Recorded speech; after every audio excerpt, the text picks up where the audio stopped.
សូមជូនរឿងសត្វក្រពើនិងញាក់នេសាទនៅព្រឹកមួយដ៏ស្រស់ស្អាតនៅច្រាំងទន្លេមានជនជាតិខ្មែរម្នាក់ឈ្មោះច័ន្ទកំពុងរៀបចំសម្ភារៈសម្រាប់នេសាទជាមួយកូនប្រុសរបស់គាត់ប៉ាខ្ញុំអាចទៅជួយចាប់ត្រីបានទេអាចជួយបានកូនតែកូនត្រូវប្រុងប្រយ័ត្នច័ន្ទចុះទូកទៅកណ្ដាលទន្លេដើម្បីចាប់ត្រីសម្រាប់គ្រួសារភ្លាមច័ន្ទឮសូរសំឡេងទឹកភ្លុំច្រឡោតហើយឃើញសត្វក្រពើមួយជាប់ក្នុងសំណាញ់សូមជួយខ្ញុំផងច័ន្ទខ្ញុំមិនចង់ស្លាប់ទេខ្ញុំនឹងជួយប៉ុន្តែសូមសន្យាថាឯងមិនខំខ្ញុំទេច័ន្ទប្រើកាំបិតកាត់សំណាញ់ដើម្បីជួយសត្វក្រពើចេញអរគុណច័ន្ទខ្ញុំនឹងមិនភ្លេចគុណលោកជារៀងរហូតច័ន្ទត្រឡប់មកផ្ទះវិញដោយសុខសាន្តប៉ាតើមានអ្វីកើតឡើងទេ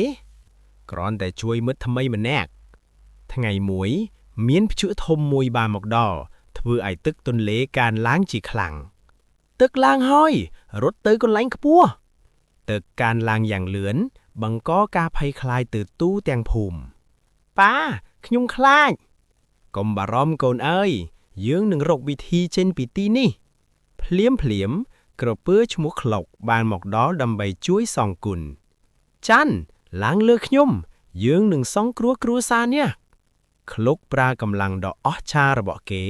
ដើម្បីដឹកច័ន្ទនិងគ្រួសារចេញពីទឹកជំនន់អូខ្លុកអ្នកល្អណាស់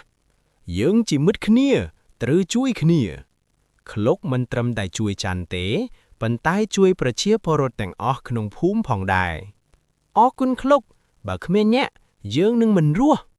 ទាំងអស់គ្នាមកដល់លើភ្នំខ្ពស់មានសុវត្ថិភាពហើយសូមអរគុណខ្លុកអ្នកបានសងគុណយ៉ាងអស្ចារ្យមិត្តភាពសម្រាប់ខ្ញុំធំជាងអ្វីទាំងអស់ព្រឹកថ្ងៃបន្ទាប់ព្យុះបានឈប់ហើយភូមិត្រឡប់ទៅស្ងប់ស្ងាត់វិញប៉ាតើយើងត្រូវជួយសាងសង់ផ្ទះឡើងវិញឬទេបាទកូនអើយជីវិតតែងតែចាប់ផ្ដើមឡើងវិញប្រជាពលរដ្ឋរៀបចំអាហារពិសេសដើម្បីអរគុណខ្លុកសម្រាប់ការជួយសង្គ្រោះគេថាមនុស្សល្អនឹងទទួលបានល្អវិញមែនហើយការធ្វើល្អមិនដែលបាត់បង់ទេនៅពេលថ្ងៃលិចខ្លុកចេញទៅទន្លេវិញដោយសេចក្តីរីករាយក្នុងចិត្តជួបគ្នាម្ដងទៀតខ្លុកជួបគ្នាឆាប់នេះមិត្តរបស់ខ្ញុំ